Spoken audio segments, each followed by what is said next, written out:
Hello बच्चों, चलिए प्रश्न को पढ़ते हैं। यदि प्रथम समूह के 5 प्रेक्षणों का गुणोत्तर माध्य 8 तथा द्वितीय समूह के 4 प्रेक्षणों का गुणोत्तर माध्य 128 वर्गमूल 2 हो, तो सभी प्रेक्षणों का संयुक्त गुणोत्तर माध्य होगा। विकल्प दिए गए हमें ए, बी, सी और डी। हमें इनमें से सही विकल्प बताना है। प्रश्न को हल करेंगे उसके पहले मुख्य अवधारणा लिखेंगे। तो प्रश्न के लिए मुख्य अवधारणा, मुख्य अवधारणा में हम प्रश्न को किस प्रकार से हल किया जाएगा इस बात पे चर्चा करेंगे और उससे संबंधित सूत्र को भी लिखेंगे। यहाँ पर मैं सूत्र लिखूंगा आपको गुणोत्तर माध्य ज्ञात करने का। तो गुणोत्तर माध्य का सूत्र होता है प्रेक्षणों का गुणनफल, प्रेक्षणों का गुणनफल, प्रेक्षणों का गुणनफल और पूरे की घातांक में आता है 1/1 प्रेक्षणों की संख्या, प्रेक्षणों की संख्या की संख्या। तो यह सूत्र है गुणोत्तर माध्य ज्ञात करने का। इसी सूत्र को आप ऐसा भी लिख सकते हैं। देखो, इसी सूत्र को आप चाहें तो यहां से लिख देते हैं। यदि हमें प्रेक्षणों का गुणनफल ज्ञात करना हो, प्रेक्षणों प्रेक्षणों का गुणनफल, गुणनफल, तो प्रेक्षणों का गुणनफल क्या हो जाएगा? प्रेक्षणों का गुणनफल हो जाएगा गुणोत्तर माध्य और उसकी घातांक में क्या आ जाएगा? देखो, प्रेक्षणों की संख्या, प्रेक्षणों यहां पर आ जाएगा प्रेक्षणों की संख्या की संख्या आ जाएगा।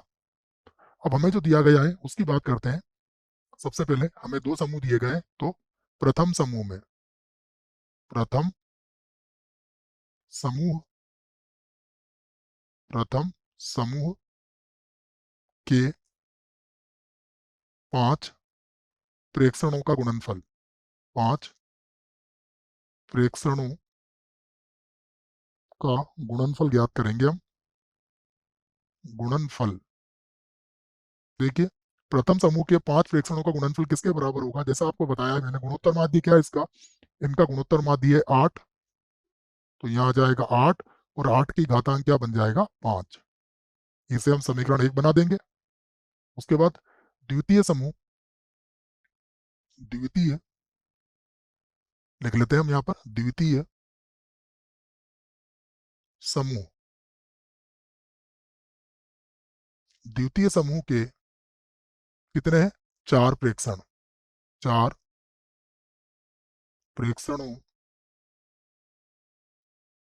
4 प्रेक्षणों का गुणनफल,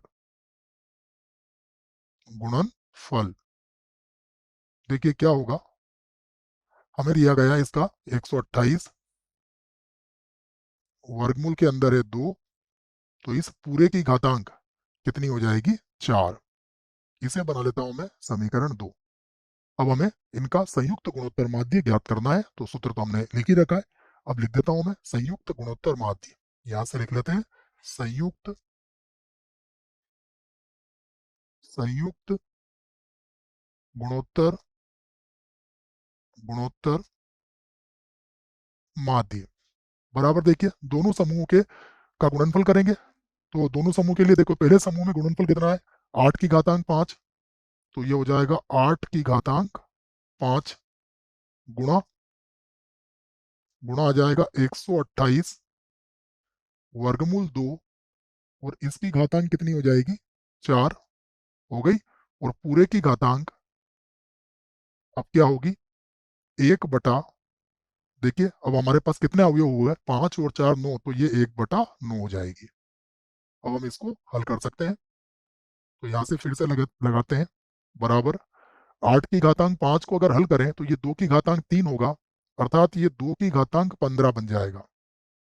ये हो जाएगा 2 की घातांक 15 गुणा, ये हो जाएगा 128, 128 की घातांक 4 और ये हो जाएगा वर्गमूल 2 की घातांक 4 और पूरे की घातांक कितनी है, 1/9 है। आगे हल करते हैं इसको, देखो अब ये हो जाएगा 2 की घातांक 15, 2 की घातांक 15 और ये 2 की घातांक 7 होता है 128, तो 2 की घातांक कितना हो जाएगा, ये 7 चौक 28, अर्थात 2 की घातांक ये हो गया 28। ठीक है, ये लिख दिया मैंने 2 की घातांक 28 गुणा वर्गमूल 2, तो ये 2 की घातांक 1/2 होगा, अर्थात 2 की घातांक 2 बन जाएगा ये, तो ये हो जाएगा 2 की घातांक 2। और पूरे की घातांक कितनी है, पूरे की घातांक है 1/9। फिर से बराबर लिख लेते हैं, देखो अब ये 28 30 45 हो जाएगा, तो ये हो जाएगा 2 की घातांक 45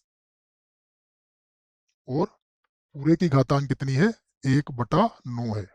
9 से काट देंगे इसको, तो ये 5 बार कट जाएगा, तो ये हो जाएगा 2 की घातांक 5 और 2 की घातांक 5 कितना होता है, ये होता है 32, तो 32 हमारा उत्तर है। विकल्प देखते हैं, तो ये तो गलत हुआ, 32 वाला जो है ये हमारा सही विकल्प है, तो यहाँ लिख देते हैं हम सही, और ये भी गलत होगा।